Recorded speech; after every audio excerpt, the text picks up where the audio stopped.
Hey guys, I'm not sure if there's one person in chat, but this is not going to be a very long live. I'm sorry about the. Is there one person in chat, but this is not going to be a very long live. I'm sorry about the. Is there one person in chat, but this is not going to be a very long live. I'm sorry about the.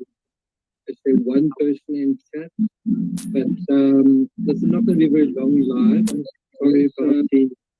Is there one person in chat, but this is not going to be a very long live. I'm sorry about the.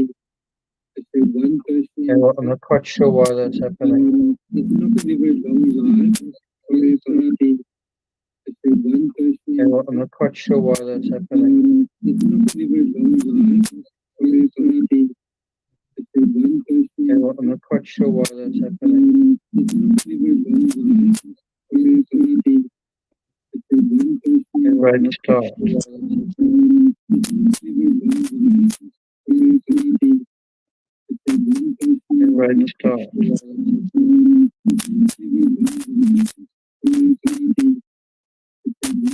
Right start.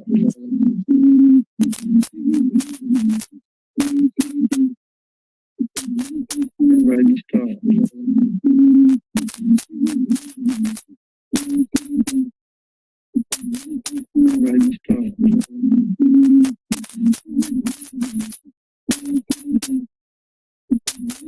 Right start.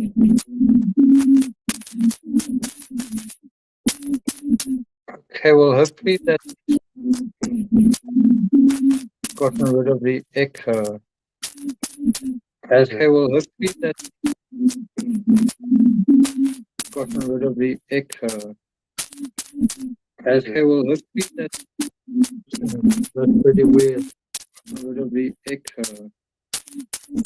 Okay, well, hopefully that's pretty weird. Gotten rid of the echo. I think I've got to. Is the echo now gone? Has that worked? Or have I just removed myself?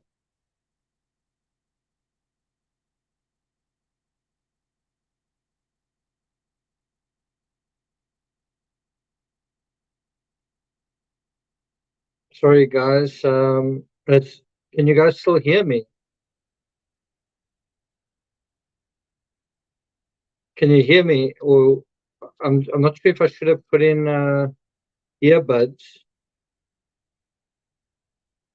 Is it okay? Okay. Right. So not a very good start. I actually kind of just fell asleep, and I was like, I just sort of dragged myself out of sleep to do this live. I'm not gonna be. I'm not going to do this for very long because I need to be up early tomorrow in order to get home before the rain. Apparently, it's raining tomorrow, sort of midday and afternoon. I really don't want to drive those roads in the rain. So, yeah, so I kind of need to keep this short. I don't really want to go much more than an hour. I want to show you guys a couple of just a very few photos. There are a lot more I'd love to show you, but I just don't really have time. The Arboretum really did make me think of Van Gogh, all the trees there. And some of the pictures that he painted now, this sort of time, look and feel a lot like those pictures in the Arboretum where it's sort of not quite summer, but there is a certain amount of color. Terry says, is there a safer route back? There might be, but I sort of feel like, well, at least I know this road now. So the fact that I know the road is at least better. The first 50 to 70 miles aren't bad at all, and the last 50 miles aren't too bad either. So that middle stretch is pretty tricky. It definitely is very tricky if it's wet. Okay, so shall I take you through some of these images? Well, before I do that, let me introduce you to my, and I'm not being sarcastic when I say it, my humble accommodation. This is definitely the crappiest place that I've stayed in since coming to America. It's because I booked it very late, and because Moscow's had a jazz festival this weekend, and they were literally like on Booking.com. They were literally like five looked like there were like five beds left, and so this was like the the sort of accommodation nobody wanted. It's not terrible, but the lighting, as you can see, is not ideal. And I've got my laptop is sort of on a desk that's like that wide. So yeah, I mean, it's not that I've spent that much time here anyway, but yeah, I must say I had a really nice afternoon. Some of the stuff that I was doing, especially, I'm not saying you need someone with you when you're covering true crime, but when you are in a strange place, going into the fabric, everyone else around you sort of having fun and enjoying their weekend and whatever. And there are a lot of young people. Meanwhile, you are going down dark alleys, psychological alleys. So it was actually really a relief to go to the Arboretum and just unplug from that and just enjoy the birds um, and the nature. And it really was. It's actually right behind the King Road area. It's like right there. It's really right beneath that water tower. So I'm glad someone mentioned it, and I'm glad that I went down there. It was a really nice end to the day. I also went to Pullman, and so I got a bit of a sense of distance and scale and context as well. Helena says with rain it could be icy. It's getting a little warm now, so the snow is starting to melt. Who knows how cold it is going to be tomorrow? Anyway, let me bring up. I'm sorry that I look quite terrible in this lighting. I look like I'm blue, but maybe if I turn the TV off, I wonder if that'll make a difference. Does it? Maybe, maybe not. I think I'm going to turn it back on.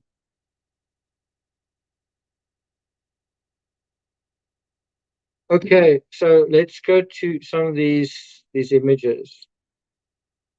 Um, I must say it's really interesting how trees feature in the photos that I took both in King Road and in Pullman. It's interesting how I noticed and I framed the photos of where the people involved in the Idaho student slayings lived. That's definitely quite interesting. You'll know what I mean when I show you. But anyway, let's go through some of these. Um,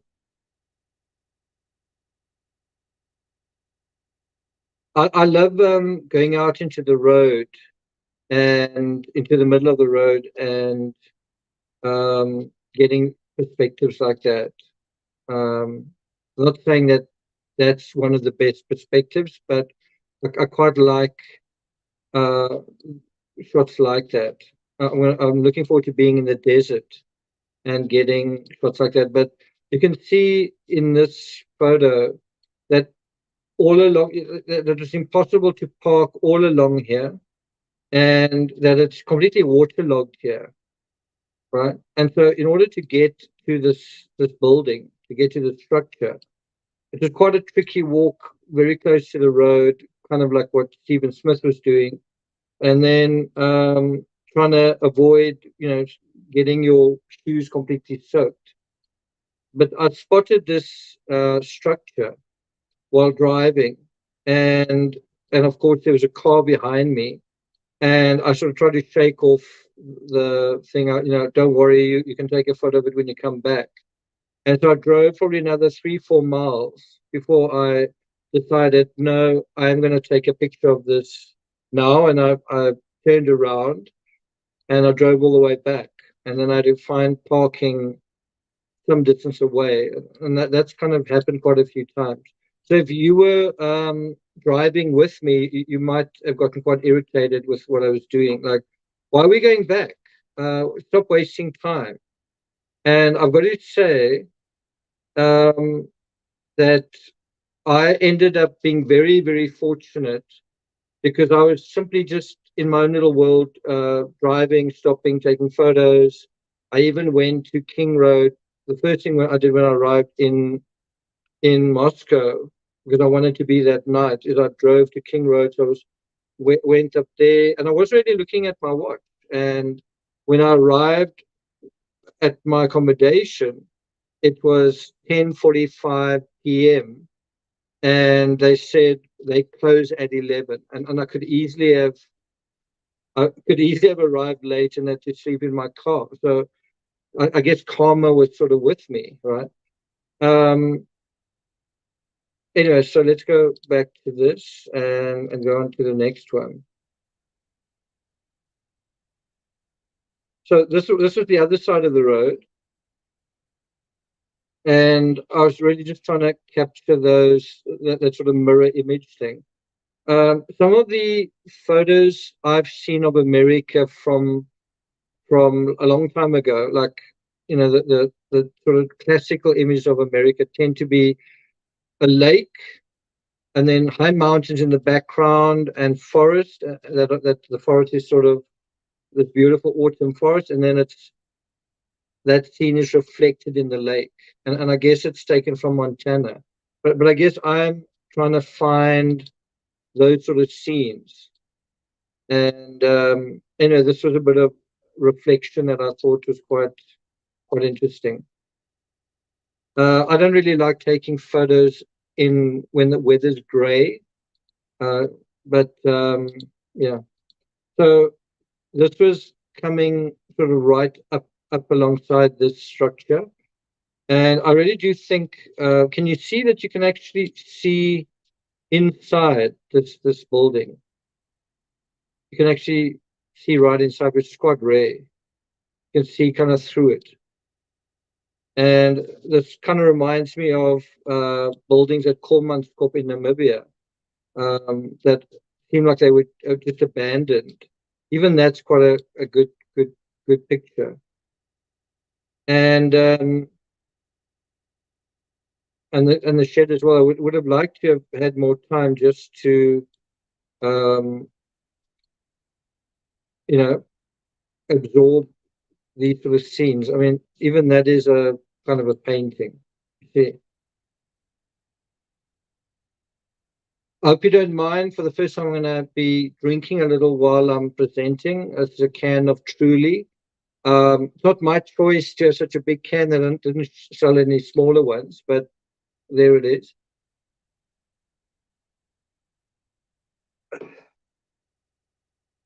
Okay, on to the next picture.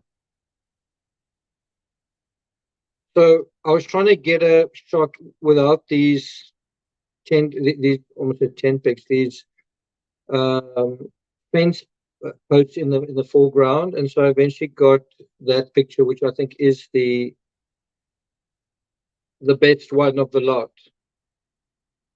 And that's the nice thing compared to being a painter. You can take several photos, and then you can have the best one. Whereas with a painting, you cannot quite get it right. Well, then too bad you had your chance, right? I really like these brown smudges, right? I really like these brown smudges here. It just gives it an unusual quality, almost that it's on its own little island of detritus. But if these brown smudges weren't here, it wouldn't quite look as it does. It gives it that artistic touch, almost that the landscape itself is also rusting, is also weathered, right? And in this context, the gray skies actually work, if you know what I mean. The fact that the building has been weathered and the sky behind is like bruised like that.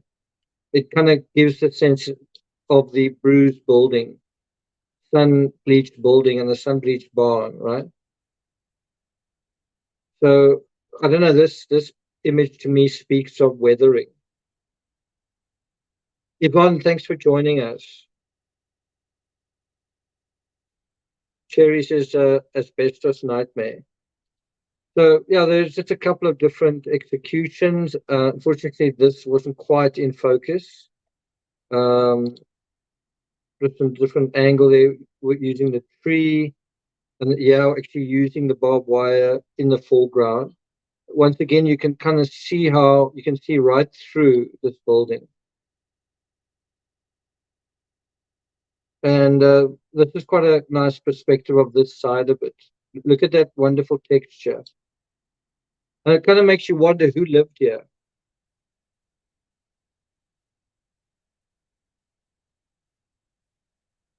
Or was it a church, or what was going on? So here's a little bit of video.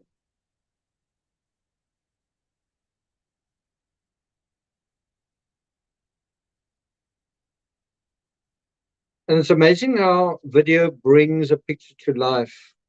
It just gives it that little bit of something, that you realize that this was a little fragment out of one's day, out of one's life. And so even that end image with the edge of the structure and the fence line, I quite like.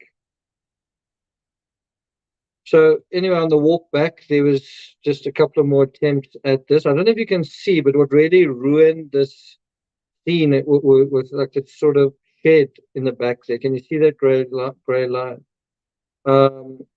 Yeah, so that kind of ruined the whole thing.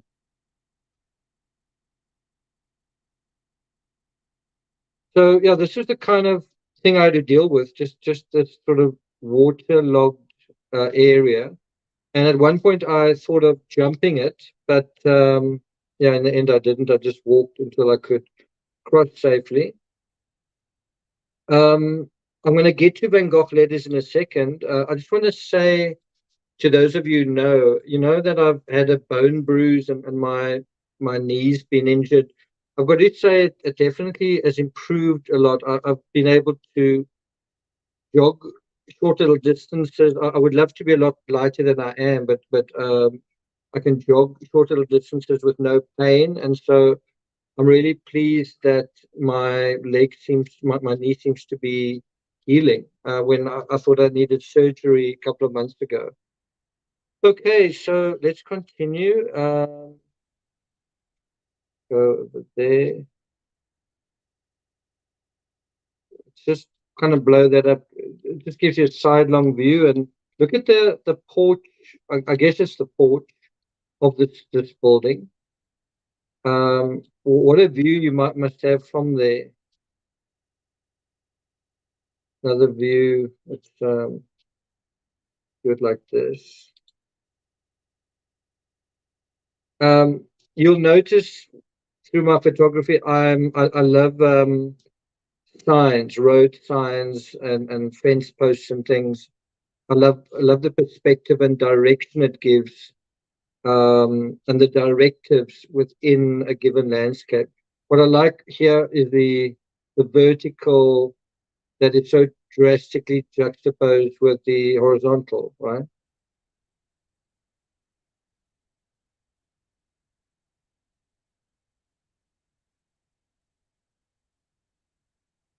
So in an effort to walk down and not walk into the ditch, I ended up walking all the way to this road, which was actually quite worth it. And I then went into this area, and just taking a few steps, I sank all the way to my hips into this sort of area. By the way, when you head in this direction, you're sort of heading kind of in the direction of Big Sky, Montana, and Bozeman and that whole area. And by the way, Alec Baldwin landed at Bozeman a couple of days ago to continue with his production on Rust. quite weird that I can now say, oh, I was there a few days ago. And then that's the photo I took where I was up to my hips in snow. Again, trying to just get the vertical and horizontal thing going there, contrast. And then I just took this selfie in front of that board. And so I just thought I would share some of that with you guys. And now we're going to go on to Van Gogh letters. I'm not going to, as I say, spend too much time on it. Lorraine, thanks for joining us. I don't know if a knee brace would work. I've read in certain places that it won't, so I'm not sure. But who knows?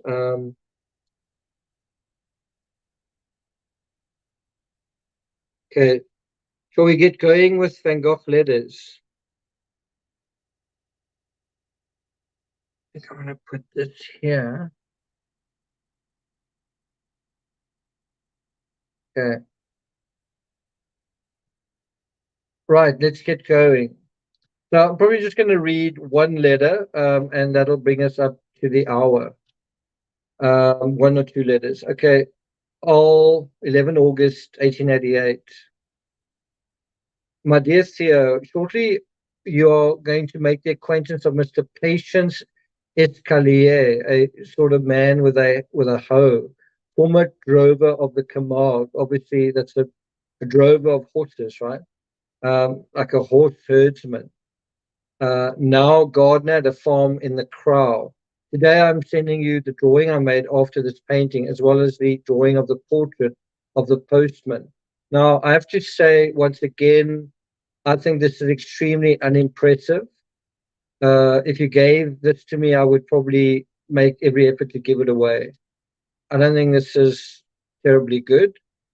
I don't think the subject is terribly worth, you know, anything. And in terms of, I don't think it's the best subject matter ever. And I mean, Yuri is the actual portrait. That's actually not too bad compared to that sketch. But actually, yeah, maybe that's actually not too bad. It's quite interesting the redness in his face.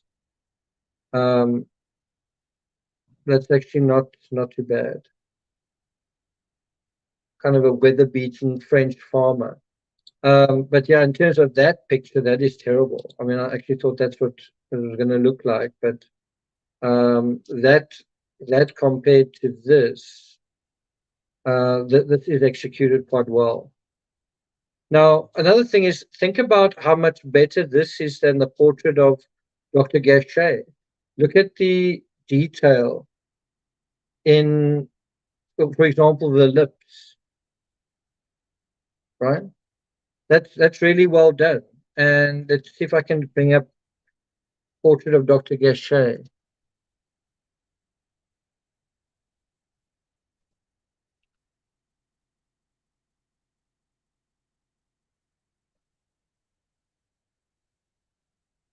I just want to contrast how well one is executed. So again, just let that sink in. Let that sink in. And then look at this. I really want to try and juxtapose these side by side. And look how terrible this actually is.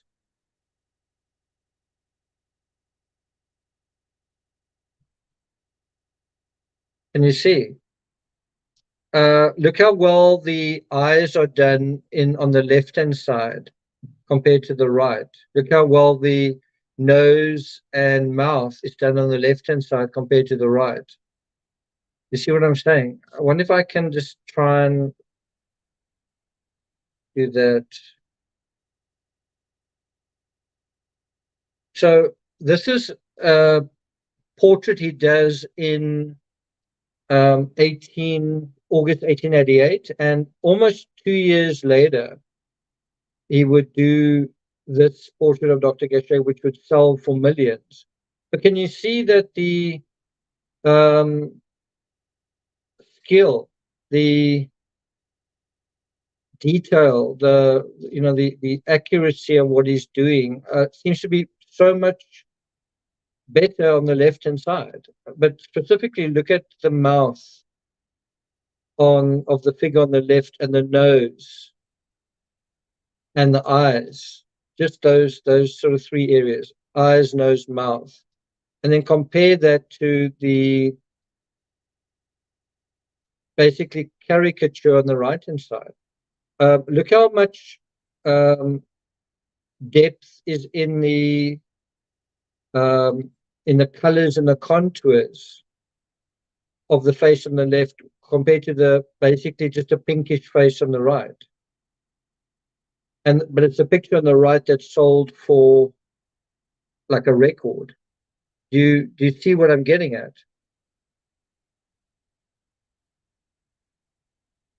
So art can be a little bit fickle sometimes. Anyway, he says the coloring of this portrait of the peasant is less black than the potato eaters of Newnan, thank goodness, but our highly civilized Parisian portier, probably so because he chucks pictures out, will be bothered by the same old problem. You have changed since then, but you still see that he is not. And it really is a pity that there are not more painting in sabots in Paris. Not quite sure what that is. I don't think that my peasant would do harm to the Lautrec that you have, and I even dare say that you have. And I even dare say that Lautrec would become even more distinguished by the mutual contrast, and that my own would gain by the odd comparison, because the sunburned quality of the huge sun and open air would show to advantage beside the rice powder and chic dressing table. This is another portrait. Let's see what this looks like. I don't think this is terribly good. It's still better than, I think, the portrait of Dr. Gachet, but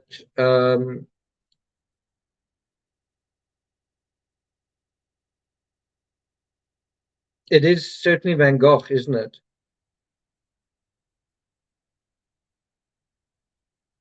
I can't say I've ever seen this picture before, but look how well he puts emotion in these eyes. He does it a lot better than the portrait of Dr. Gachet. Anyway,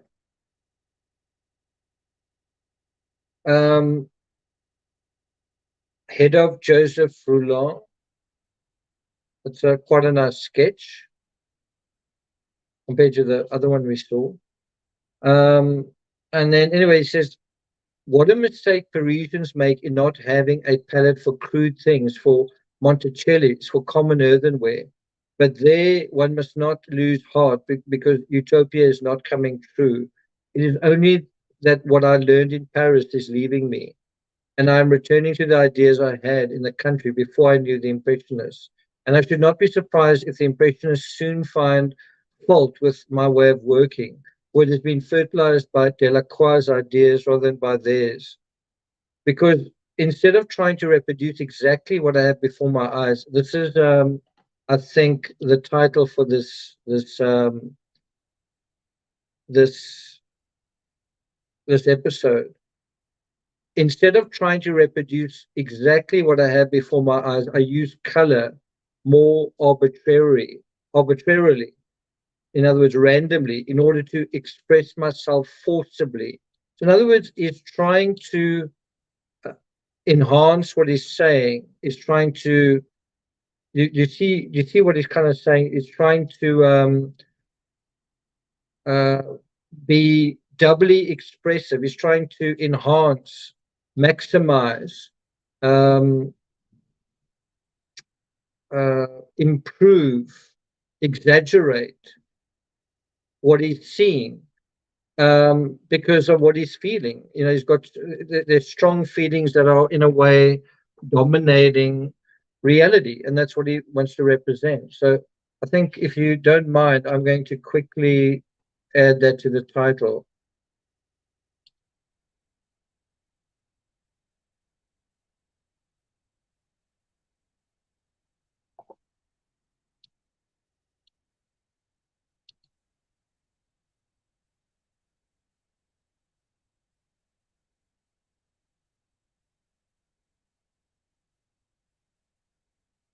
I'm just going to make it, I use color to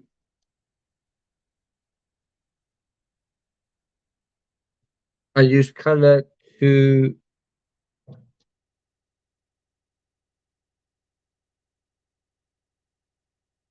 I use color more arbitrarily in order to express myself forcibly. Some people do that in true crime, unfortunately.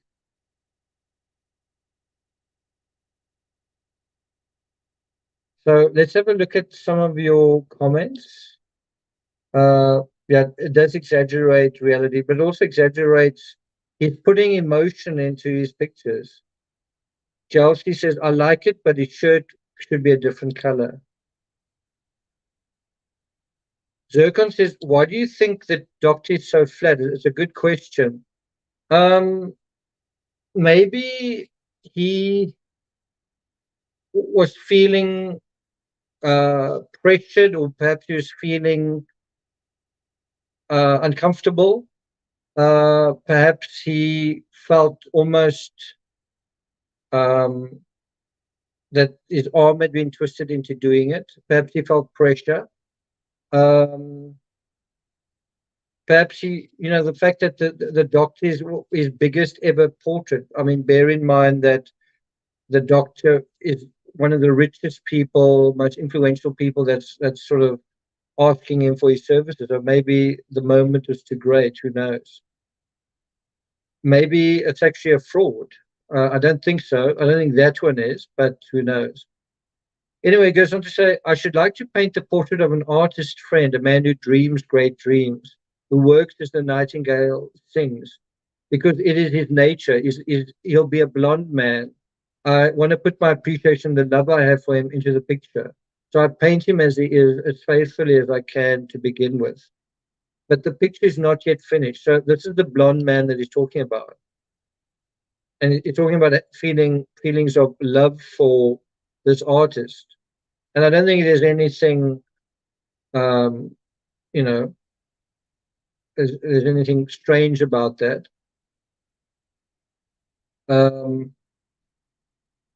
But anyway, the artist he's talking about refers to Eugene Boch, right?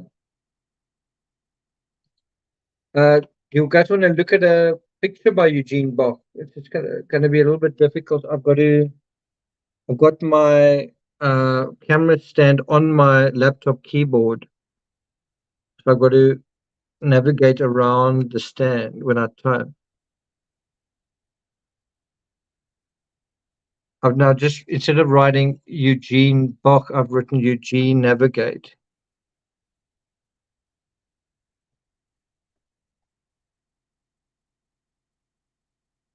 I hope we're going to be able to see some of his art. I don't see anything here except the same portrait that Van Gogh did of him.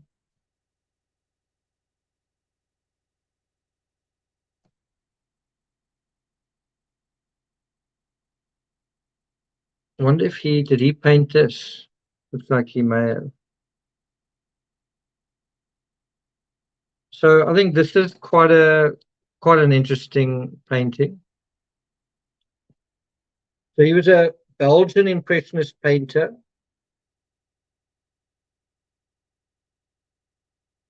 And obviously a contemporary of Van Gogh, and that's all that we can see of his work. So it says here, he became good friends with Van Gogh.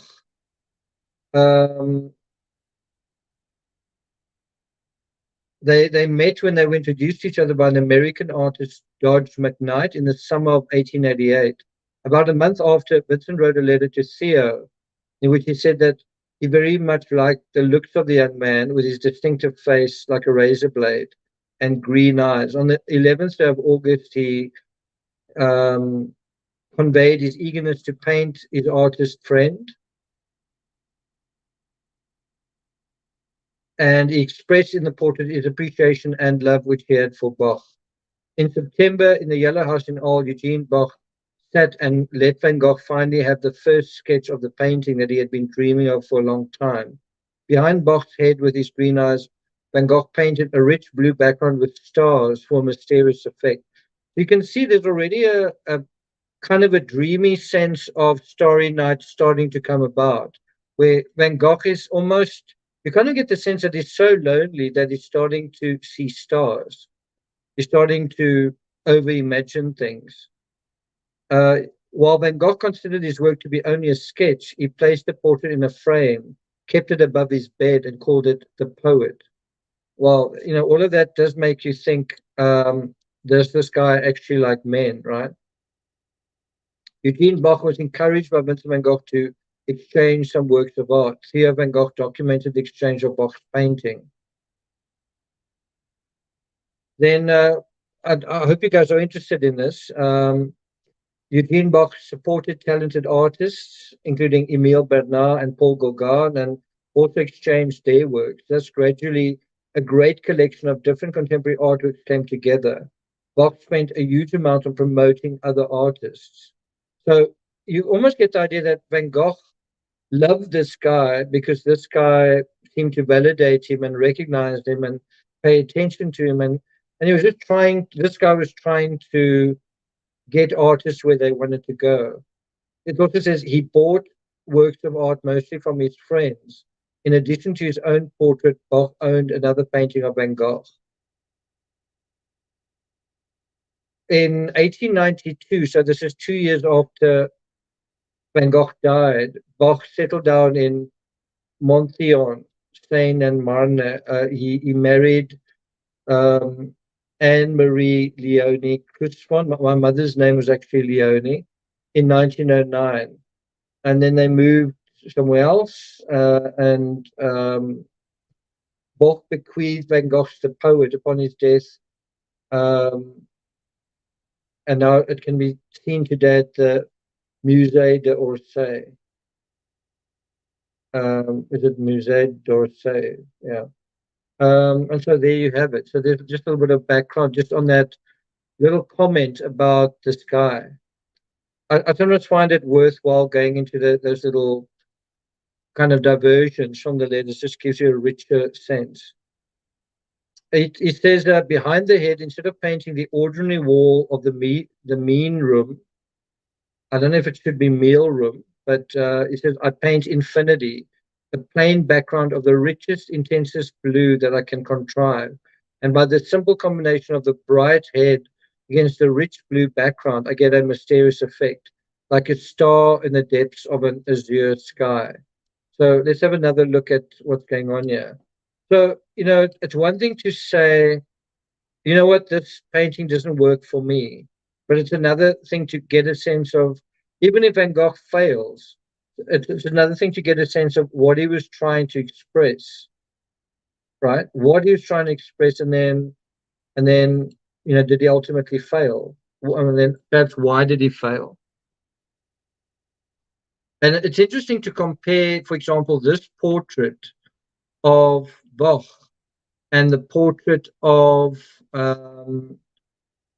that farmer, that drover, and then compare that with the portrait that Van Gogh did of Paul Gauguin, where you basically just see Gauguin's back to the artist. It's actually incredible. It's incredible how little you see of Gauguin, and that picture of the back of Gauguin seems to convey almost a sense of the friction that literally Van Gogh perceives Gauguin as having turned his back on him. Shall I see if I can get it for you? Gauguin portrait.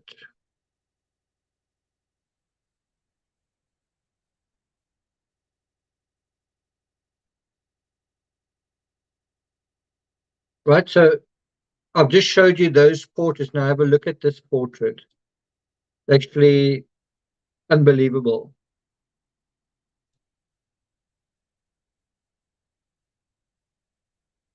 This is the portrait he does of his friend, Paul Gauguin. Can you believe it? Look at that. All that detail, the face, the shoulders, the tie, the eyes, everything. And then this is Paul Gauguin. And basically all it is a it's basically kind of like a silver nose. You sort of see the silver nose, and there's virtually no. It even looks like it's quite a small portrait as well. Doesn't that tell you that Van Gogh is isn't in love with this guy? And also, why is he wearing a red sort of beret on his head? Isn't he trying to convey that he's a hothead?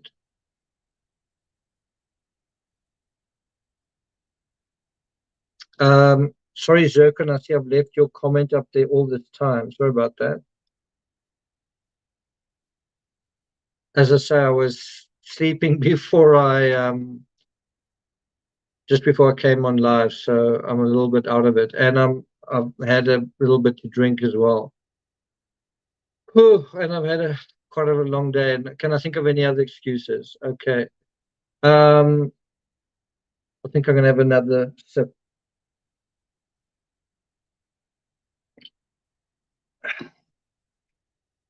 Okay, let's have a look at some of your comments.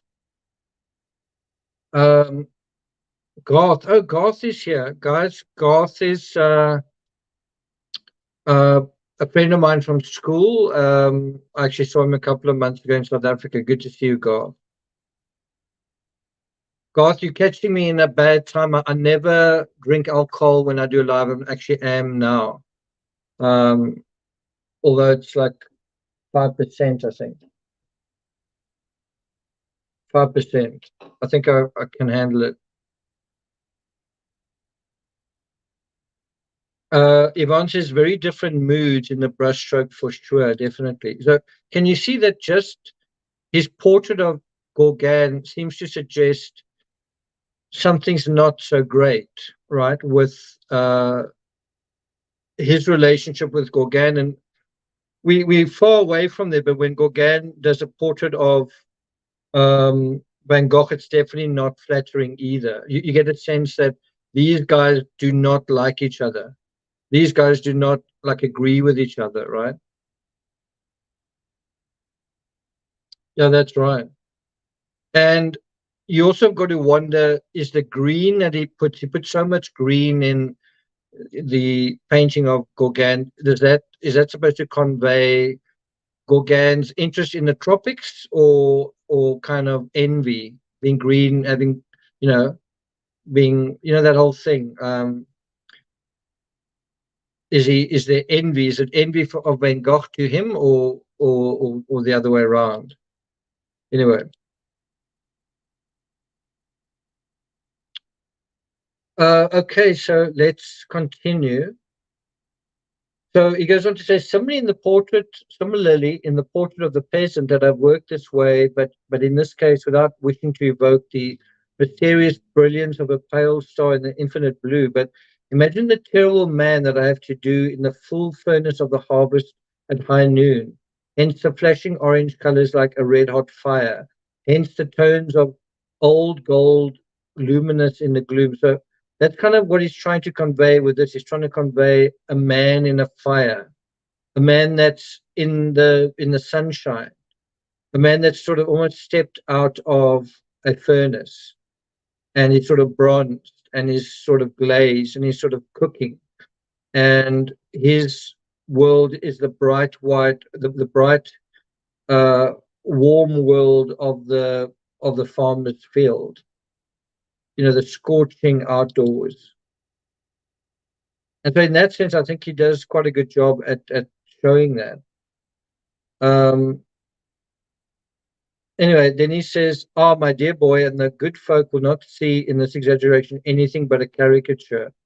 And so he's already predicting that people aren't going to understand what he's trying to do. But what is that to do with us? We've read La Terre and Germinal, and if we are painting a peasant, we want to show that in the end, what we have read has come very near to being part of us. I do not know if I can paint the postman as I feel him. This man is like old Tanguy insofar as he is a revolutionary. He probably thought a good Republican because he wholeheartedly detests the public, which we now enjoy. Sorry, the Republic, not the public, the Republic, which we now enjoy. and because on the whole is beginning to doubt, to be a little disillusioned as to the Republican principle itself. But I once watched him sing the Marseillaise, and I thought I was watching 89, not next year, but the old 99 years ago. It was Delacroix, a Lumiere, straight from the old Dutchman. Unfortunately, you cannot pose, and yet to make a picture, you must have an intelligent model. And now I must tell you that these days, as far as material things go, are cruelly hard. So here's a rare admission. I'm struggling. Here, I'm having a difficult time. It says, life, no matter what I do, is pretty expensive here, almost like Paris, where you can spend 5 or 6 francs a day and have very little to show for it. If I have models, I suffer a good deal for it, but it doesn't matter. So, in other words, what he means by that is if he pays for a model, he ends up going hungry. He ends up, I don't want to say going thirsty, but he ends up having to deny himself kind of in quite a serious way. By the way, Garth will probably be able to tell you that when we were at school, I would often be asked to read to the class. So I guess some things change, Garth, some things don't change, right? um, anyway, it goes on to say, I can assure you that if you should happen to send me a little extra money sometimes, it would benefit the pictures, but not me. Quite interesting that he says that. Here, if you send me some money, if you send me some extra money, it'll benefit the pictures, but I'm not going to spend more on myself. The only choice I have is between being a good painter and a bad one. I choose the first. That's quite a strong statement from him, right? It's someone who's totally given himself over to the life of the artist.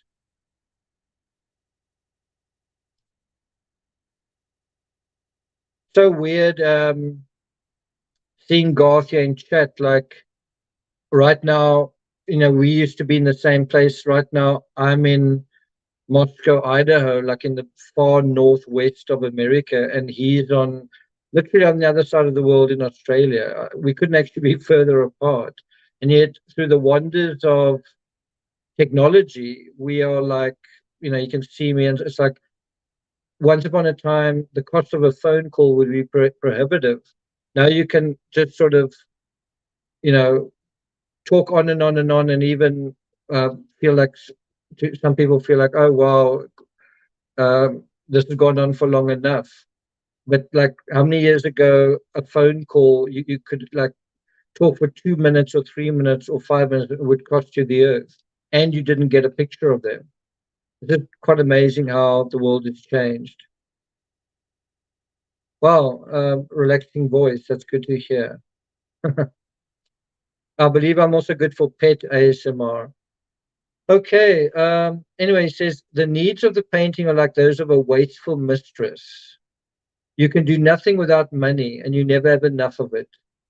That's also a really good title. Do you guys agree? That's why painting ought to be done at the public expense instead of the artist being overburdened with it. But there, we had better hold our tongues because no one is forcing us to work. Fate having ordained that indifference to painting be widespread. So let's read that again. Fate having ordained that indifference to painting be widespread and by way of being eternal. And, this is once again just proving that Van Gogh knew how hard it was and he signed up for it. He said, no one's forcing us to do this. And so let's actually hold our tongues and let's just get on with it, right?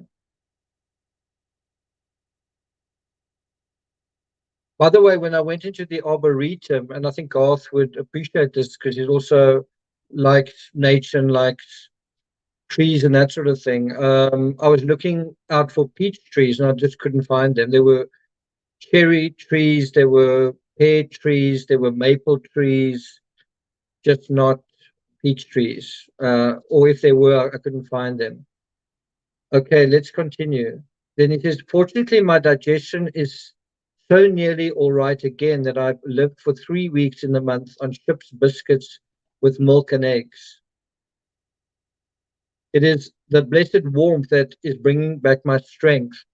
And I'll certainly right in going at once to the south instead of waiting until the evil was past remedy. So he's just saying the south of France, the warmth, the good air, away from the smoke and soot of industrialization, um, that helped him recover his health. But he's not completely recovered, and he's about to take a really bad turn for the worse as well. He says, "Yes, really, I am as well as other men now, which I have never been except for a short while in Union." And I think this really needs to be emphasized, is that on around about the 11th of August, Van Gogh basically gives himself a sort of a healthy diagnosis. It basically says, I'm healthy. I'm as fully healthy as I can be. Well, he's very he's very close to the moment that everything goes down the toilet. So it's August now. So September, October, November, December, 4 months from now, he's going to go down like a spiral. His health is going to suffer. He's going to lose his ear. Even his sanity is going to be so. He's going to feel so assailed that people will, for the rest of in terms of his legacy, will accuse him of having gone mad. And look where he is right here, 4 months before that, as you said, is the calm before the storm.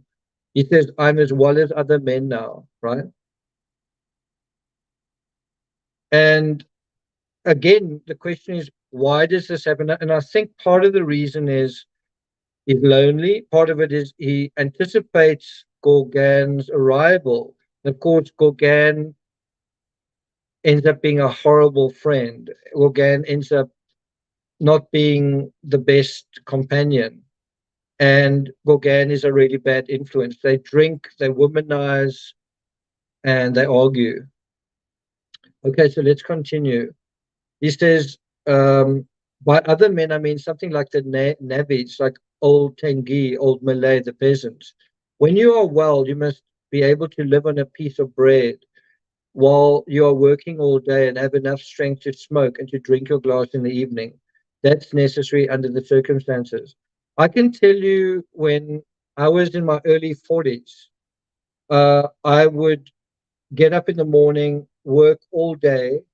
I'd get up in the morning, not intending. Let me just bring myself into this a little bit. I wouldn't like say to myself, I will now work all day, but I would get up in the morning. I would go to my keyboard and I would, with the idea, I'll check a couple of emails, have breakfast, water the garden, maybe go to the gym, and then I'll start working. And invariably, I'd go to my computer and then just start working. And I would stop working by the time the birds were singing the next morning, kind of thing. And that happened not dozens of times, hundreds of times. And I was also not eating very well. I would sometimes not eat at all. So I know exactly what that feels like. And some of that was work ethic. Some of that was that I knew I had to work hard because I had gotten a bit of a late start. Some of that is just being so immersed in the subject matter that that's what you do. Some of it was the struggle to get somewhere as a freelance person, right? Anyway, so he goes on to say, uh, and all the same, to feel the stars and the infinite high and clear above you, then life is almost enchanted after all. Oh, those who don't believe in the sun here are the real infidels. And he's talking about um, the actual sun, right, the star. And then he says, unfortunately, along with the good God sun, 3/4 of the time there's the devil Mistral. This is quite a significant letter that he's writing here. Some strong sentiments. He says, Saturday's post is gone, damn it. And I never doubted, but I should get your letter. However, you see, I am not fretting about it. With a handshake, ever yours, Vincent. I really like this paragraph. We just talks about how hard he's working and he doesn't really feel it. And because he's kind of he's sort of got that momentum going. Let's just have a look at how long the next letter is. 2 thistles. There's a person walking over there.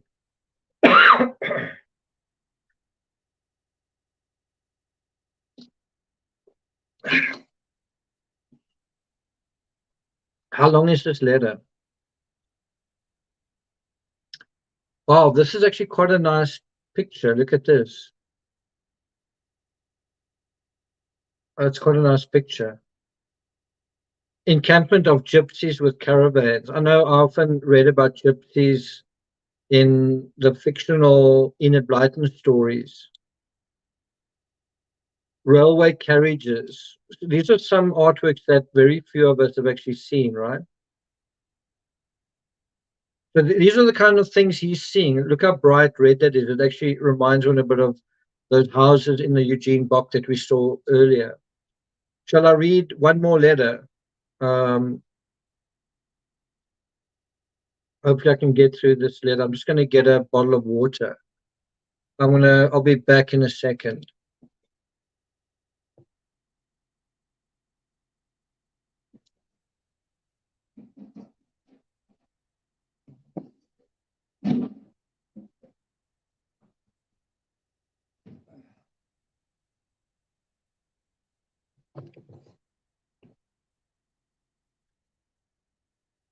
Is Garth still here? Okay, so here we go. 13th August, 1888. My dear Thea, I have to thank you for a lot of things. First, for your letter and the 50-franc note enclosed, but also just as much for the package of paints and canvas, which I have been to the station to get. The Geranium Lake has come too, and lastly for the Cassania book and for the La Fin de Lucie Pellegrin. I'd like to go into that, but I'm not going to do that right now. If Tassay divided his articles better, it would make a difference in the cost of carriage. There were 3 parcels this time, 2 of them weighing more than 5 kilos. If I'd kept back a few tubes, the whole would have cost about 5 francs, but I'm very glad to have them all the same.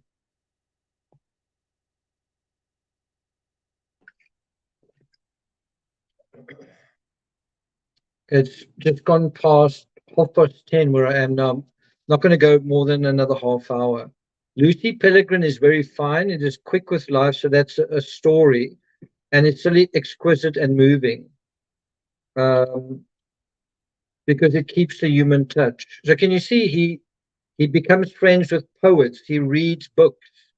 He walks around the landscape. He comes across gypsies. He sees railway carriages. He's moving around. You know, he's almost like a traveler, right? And he's just kind of seeing what is around him. Just see if there's any information about this.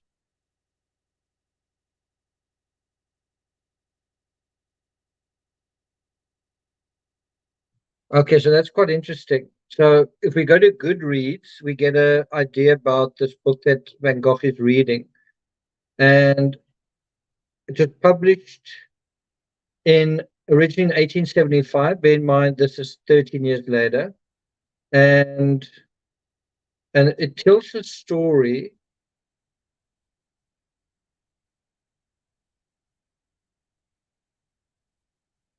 I thought that it said something about that here.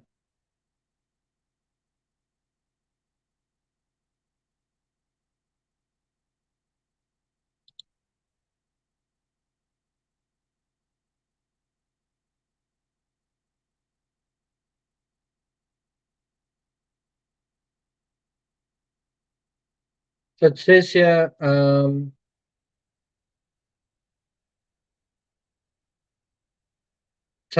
there it is. Inspired by conversation the author overheard between 4 women at a common restaurant on the Rue Germaine Pilon. Well, actually, it's about 4 prostitutes, not just 4 women. It's a story of 4 prostitutes.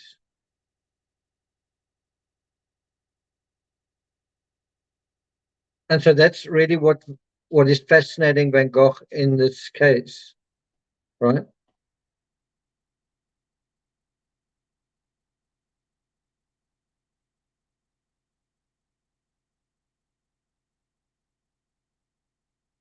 And you see over there, let me just bring it up a little.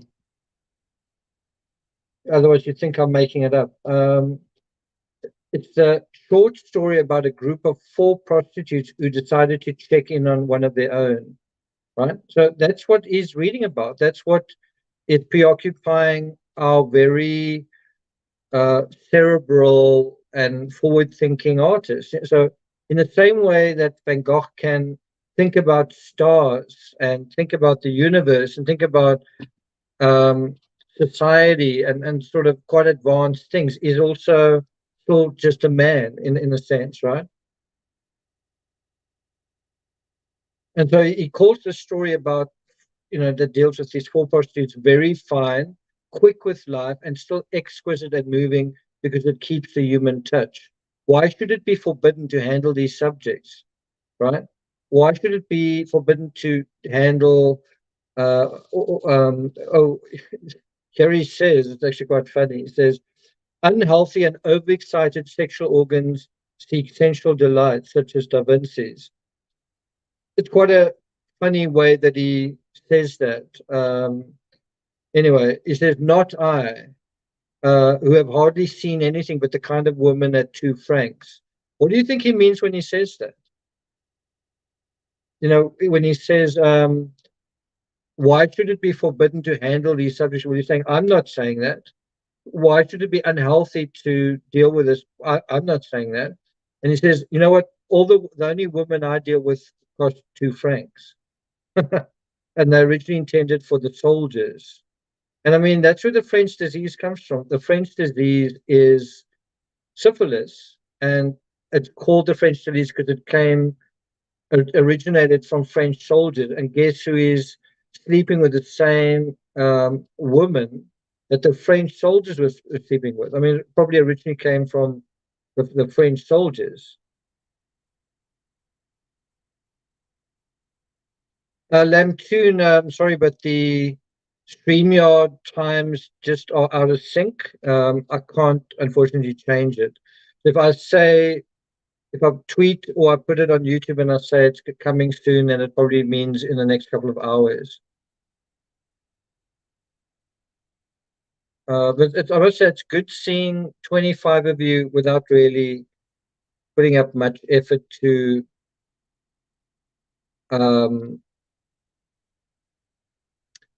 Yvonne says 78 pages, short but sweet, I guess. Okay, let's continue.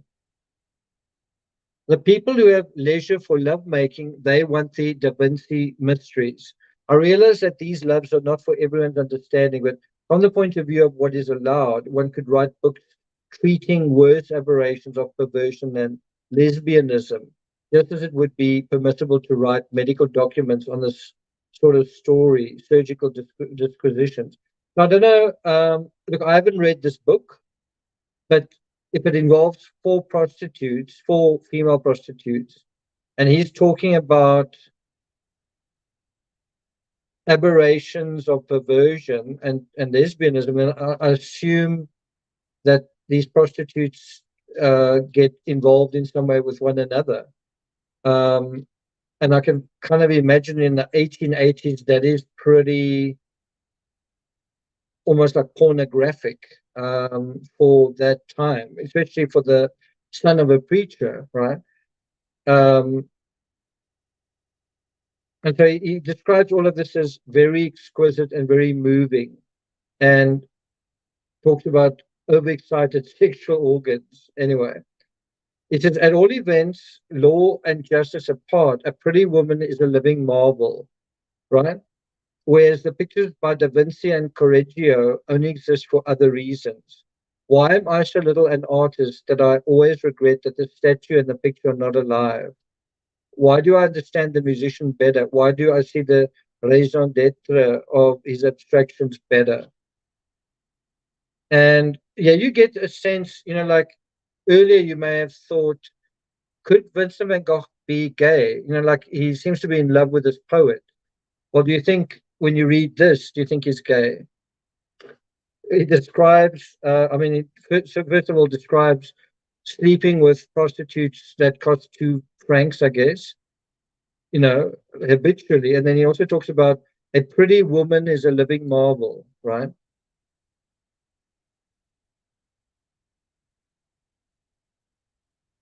And you kind of get a sense that he's in a way disconnected from um, living these living marvels because he's an artist and he's always spectating. So he's always painting a woman or looking at a statue, right?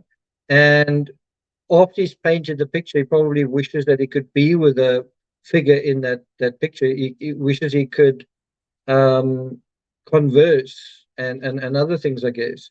Then it says, at the first opportunity, I will send you an engraving after a drawing by Rowlandson representing 2 women as beautiful as a Fragonard or a Goya. Just now, we are having a glorious strong heat with no wind, just what I want. It's obviously late summer in the south of France. Sometimes the best time of the year is that final flourish of summer. He says, there is a sun, a light that, for want of a better word, I can only call yellow, pale sulfur yellow, a pale golden citron. How lovely yellow is. That could also be the title of this episode. And how much better I shall see the north.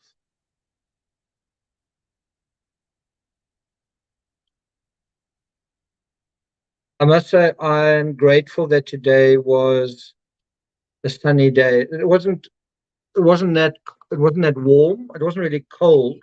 Well, it wasn't. It was, I'd say, a slightly chilly day, but I mean, you can dress for that.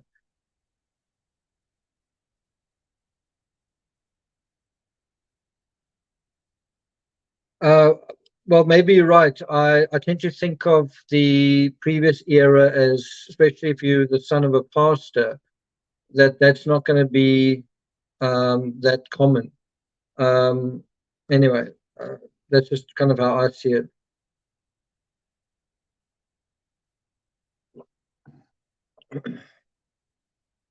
Um,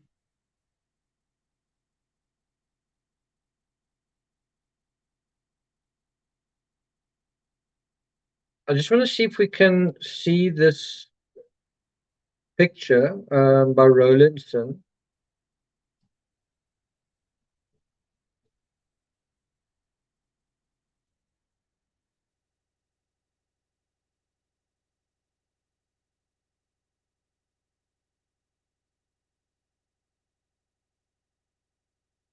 I don't know if it's this.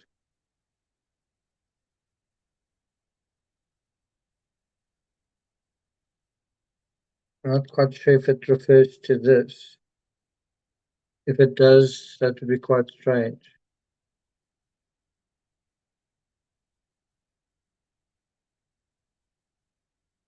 Could it be anything else? Anyway, that's all I could find. Okay. No, I don't think that's representing 2 beautiful women. Um, see if I can find something better than that.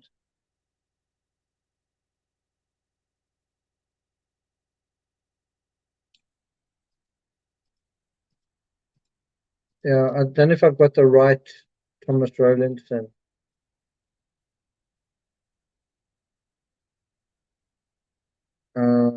Let me just try it one more time.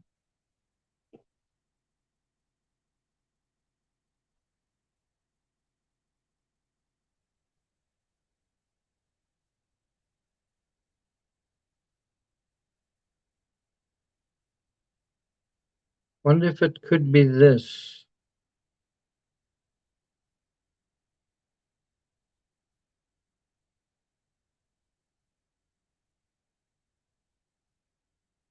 I wonder if it could be this. Do you think it's referring to this?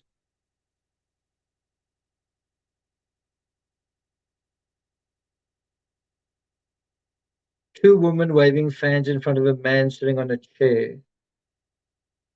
And they seem to be sort of semi-clothed.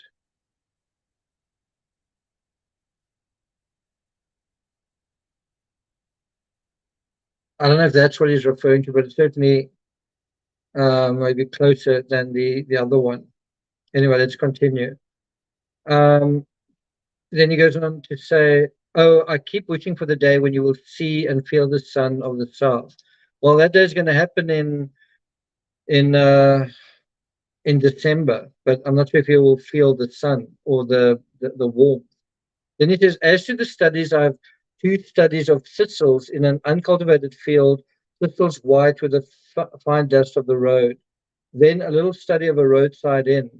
By the way, in my lounge, I've got a photograph that I did of a acacia with a lot of springbuck gathered underneath it, and that tree is completely white because of the dust of the road, the white dust of the Etosha. And a lot of people, when they see that, they say, "Oh, where did you get that painting?" And I say, "No, it's a photo that I took." And that's exactly the kind of thing that I want to achieve when I take a photo, is where it looks so unreal, it looks so beautiful that you can only imagine that it was painted, right?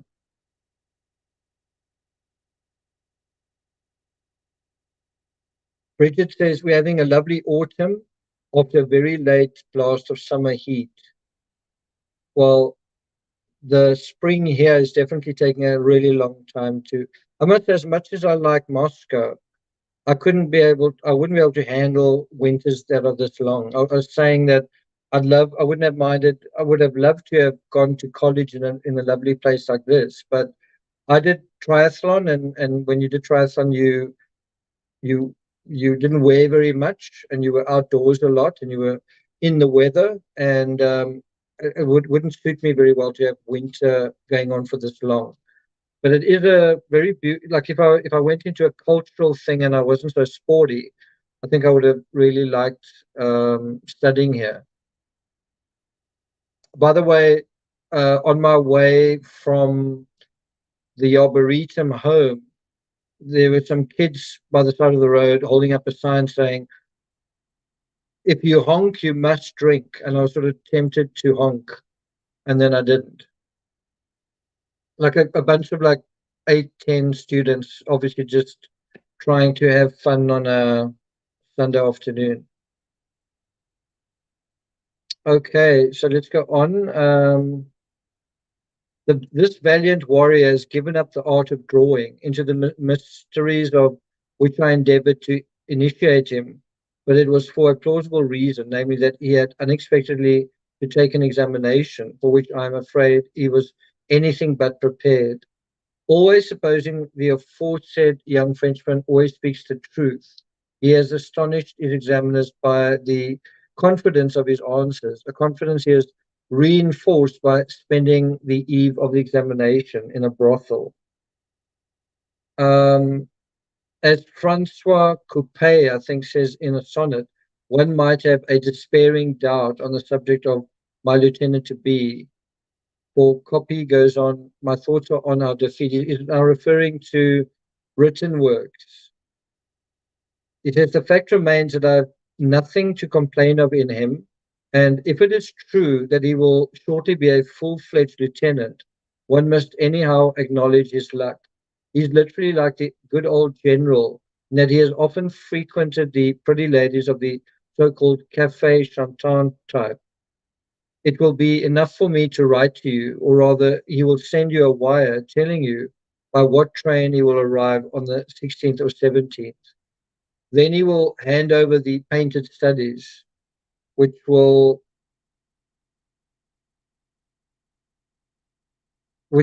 arrive on the 16th or 17th. Then he will hand over the painted studies, which will save us the cost of carriage. He owes me all that any hour for my lessons. He will only stay in Paris 1 or 2 days as he's going north, but on his return, he will stop there longer.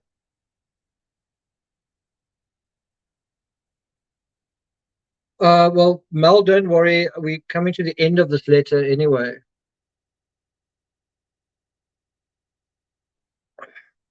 I need to actually go and find another bottle of water somewhere. Anyway, he says, after such coolness, it is rather kind of uncle to have left you a legacy. So this seems to suggest that their uncle, that Theo may have inherited something from their uncle. And he says, but I cannot easily get it into my head that CM and he did not actually condemn you to penal servitude for life. That time they refused to lend you the capital necessary to set you up in business for yourself. So there's a little bit of bitterness there towards family. This will always remain a grave error on their part, but I won't harp on that. All the more reason for trying to do the utmost in art, even if we shall always be in comparatively straitened circumstances as far as money is concerned. But can you see once again, it's not news to Van Gogh. It's like he's not saying, I can't believe I'm struggling. I can't believe it's so hard. I can't believe this is so difficult. He is very used to struggling and is very realistic about it. So why would this suddenly bother him in the summer of in July of 2017, right?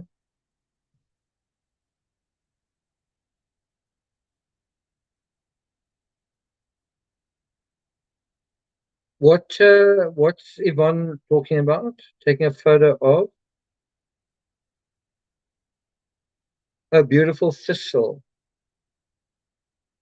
You must absolutely insist as an artist, your these sort of things trump absolutely everything else. Yvonne, you must insist.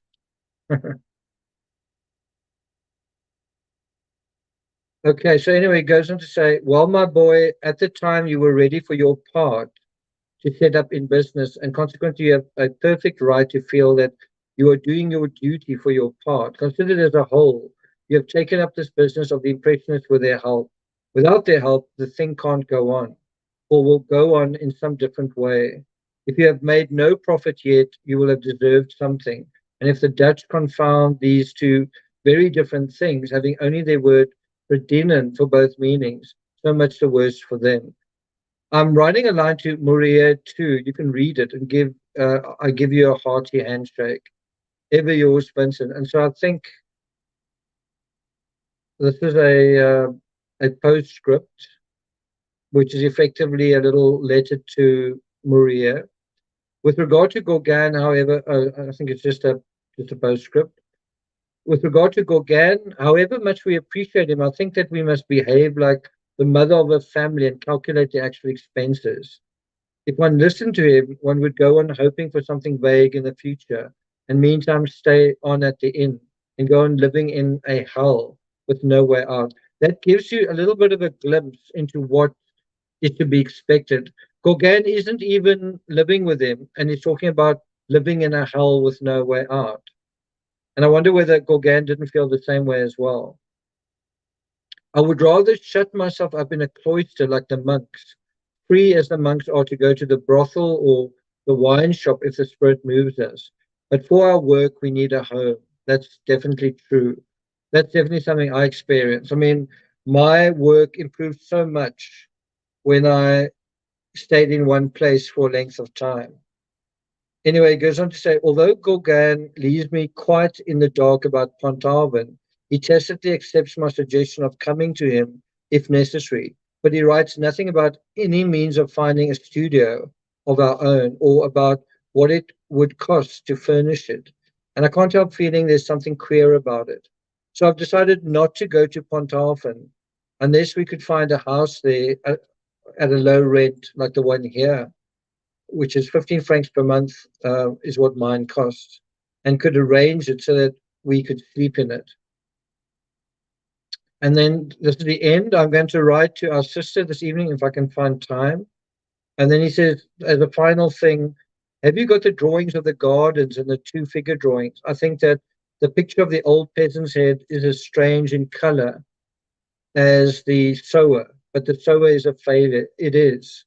I must say I'm gratified to see that he can see that, because to me the purple and yellow of the sower is actually quite terrible, and so he does acknowledge the sower is a failure.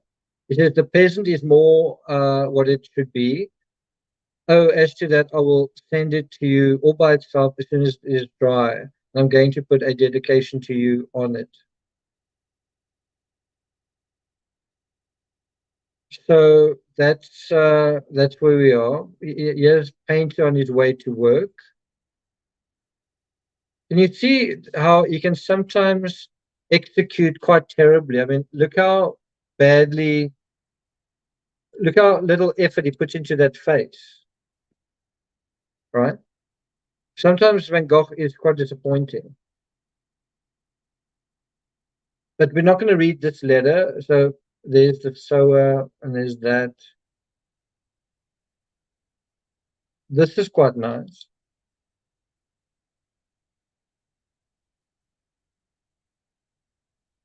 I think I know where that is. I think it is right next to the yellow house. I think it's somewhere around there. It's also where it's on the Rhone, although I'm not sure if that's Earth, if that is accurate then. Quay with men unloading sand barges. Anyway, we'll deal with this letter in the next thing. Sketched by Vincent. Wow, see this, my chat is just lit up with all sorts of colors. Thanks, guys. Yeah, my channel has been monetized. I actually received my first thanks previously, and I think I've already earned what's it, it's either 9 cents or $9. I'm not quite sure, but thanks a lot for that. I really appreciate it. I'm going to try and do Van Gogh letters every 3 days or so twice a week. And that'll give you a bit of continuity, but also I'll just show, I can show some of the photos that I'm taking in terms of the artistic sort of the artistic aspect to it in context. So the next time I do Van Gogh, I will show some pictures of the Arboretum, right? Should be quite cool. Yvonne says, I will insist next time. That's good. Okay. Yeah, I find when you're driving and you say, I'll come back, you never do. So you must always either turn back or make sure that you capture something. Thank you so much, Alina. That's very generous. Honored to contribute to Team Peachtree. I really wish I'd found peach trees in the Arboretum because I really would have shared them with you, but I didn't. So anyway, I mean, we did see them in New York, and that was quite special. Stephanie, if you're watching this on replay, I hope you're enjoying this. Well done to your sons coming in this, making it to the semi-final in that robotics thing.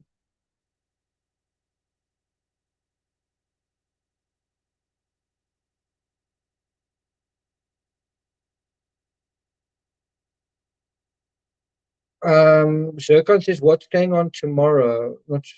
So tomorrow I'm driving back to Boise, and I'm going to try and do a little bit of work before the trial starts again. I've got a ticket again to Monday.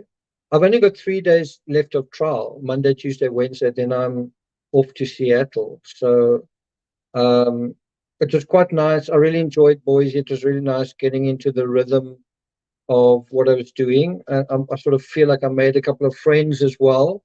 I actually really like Idaho.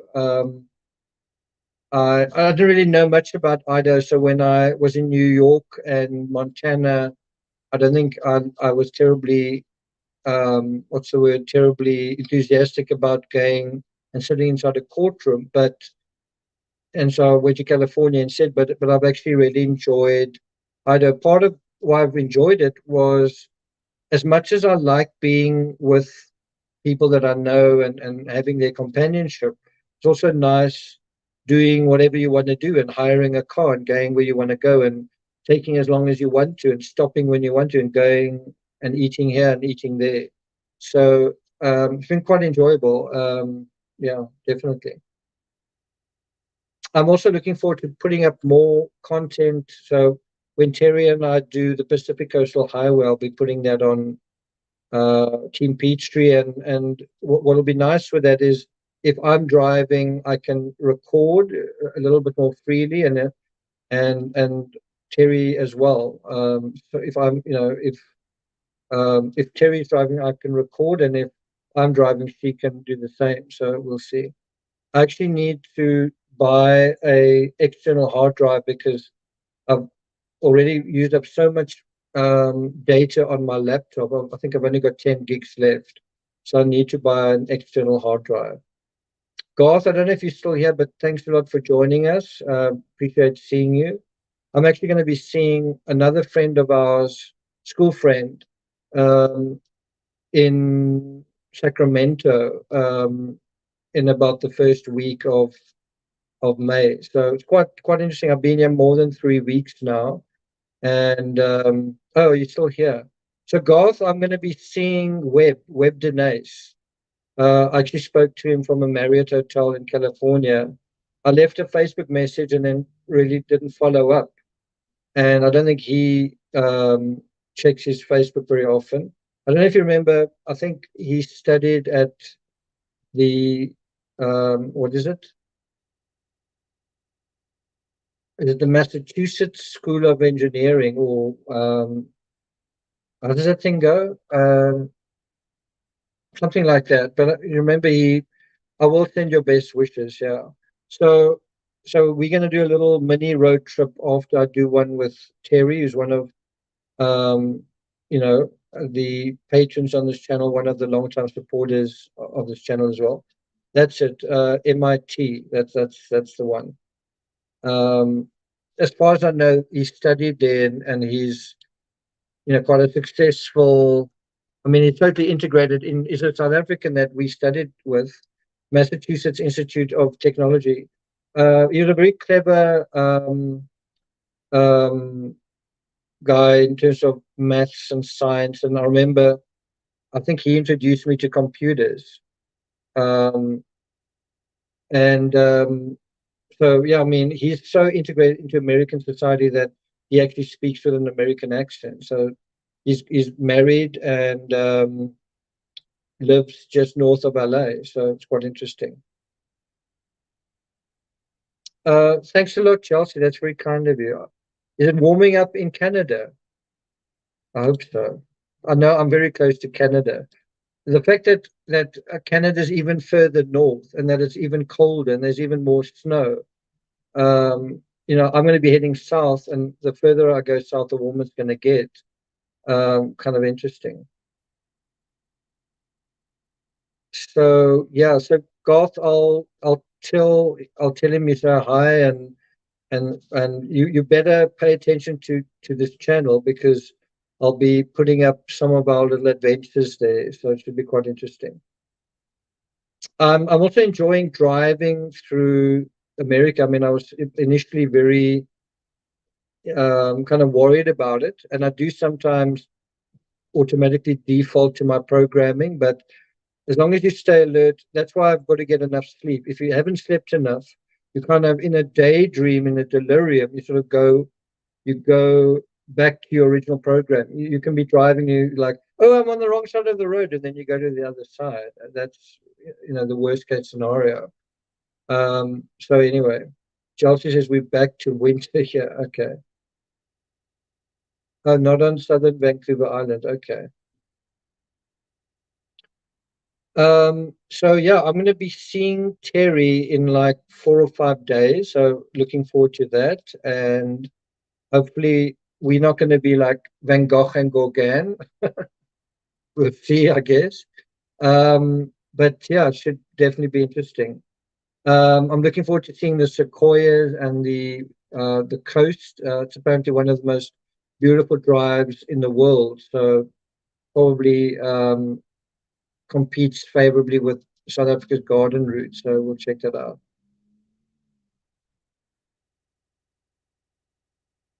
Okay, guys. So I hope this is an hour and a half. So I hope you got your money's worth.